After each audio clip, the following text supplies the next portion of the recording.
Ride the River, a cinematic, dramatic, fully enriched retelling for your audience. Louis L'Amour's is more than a Western tale.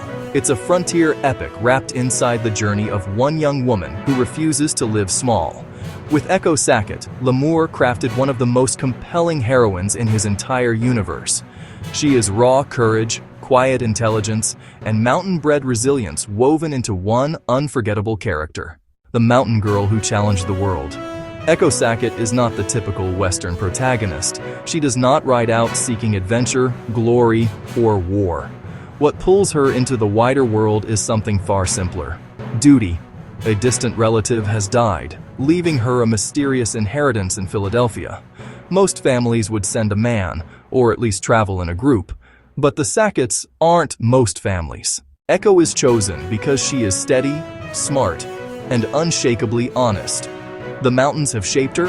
She tracks like a hunter, rides like a shadow, and carries her father's rifle as naturally as breathing.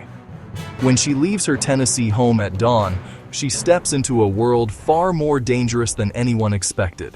The wilderness tests her. From the very beginning, the trail challenges Echo. She crosses swollen rivers, braves steep ridges, and camps under cold stars where the forest holds its breath. L'Amour wastes no time reminding us that the frontier was alive, beautiful, but unforgiving. Yet Echo remains calm, thoughtful, always alert. Her strength is quiet, not loud. She survives the wild not by force, but by respect. She listens, watches, and moves with the land instead of against it. This is where the story first becomes gripping. Echo doesn't fear the wilderness, but it fears her. The men who think they own the world. But Echo's greatest threats do not come from beasts or storms. They come from men, thieves, swindlers, and opportunists who cannot imagine that a young woman could stand alone. Enter Milo and Jesse Pritz, two greedy drifters who catch wind of her inheritance. In their minds, Echo is nothing more than a walking purse. They stalk her trail like wolves, whispering, scheming, certain she won't see danger coming. They make one fatal mistake. They underestimate a Sackett. The tension builds as the brothers track her through canyons and backwoods, believing themselves hunters, while Echo senses the danger behind her. The first confrontation, a rifle shot echoing across stone, flips the predator and prey roles in an instant. Echo proves she's not only brave, she's strategic. She studies the land, uses shadows, listens to the wind. She becomes impossible to corner, and the chase becomes a thrilling dance of survival and cunning. Fresh strawberries, ripe and sweet, 2 cents a basket. The city is a new kind of wilderness. Reaching Philadelphia doesn't end the danger. It changes it. The city is a different kind of wilderness. Marble streets instead of rocky trails, suits instead of outlaws, lies instead of gunshots. Echo steps into this world without fear, but with eyes wide open. Lawyers attempt to cheat her. Officials treat her as uneducated. Men assume she doesn't understand contracts or inheritance rights.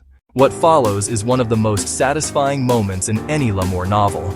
Echo outsmarts them all.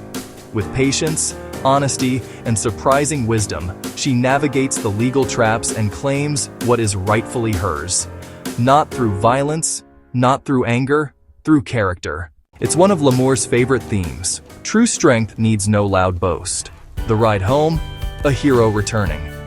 With her inheritance secured, Echo rides home, not as the girl who left, but as a woman forged by trials. She faced thieves, stalkers, liars, and city tricksters, yet returned untouched in spirit. The journey back is the emotional climax of the story. The hills rise to greet her. The wind softens. The world feels familiar again. But she has changed. Echo Sackett leaves home as a girl with a purpose. She returns as a legend. Why this story stands out: a rare female hero in Western fiction. Echo is powerful without ever being unrealistic. She's skilled because she had to be, not because the story forces it. Real danger, real stakes, pursuit through mountains, con men in the city, gunfights, ambushes, every moment feels earned. A perfect frontier atmosphere. L'Amour describes the wilderness like a living character. You can feel the cold nights, hear the distant wolves, smell the damp earth. A message without preaching. Courage doesn't depend on size, gender, or age. Courage is simply doing what must be done. Final verdict. A Western classic with a modern heart ride. The River is more than a Sackett story. It's the rise of one of Louis L'Amour's greatest characters. Echo Sackett represents independence, intelligence, and frontier justice in a way few Western heroes ever have. It's a story that begins with a letter and ends with a legend. For readers and viewers alike, it's truly unforgettable. Please subscribe, like, and share. And don't forget to hit the notification bell so you never miss any of my captivating reviews.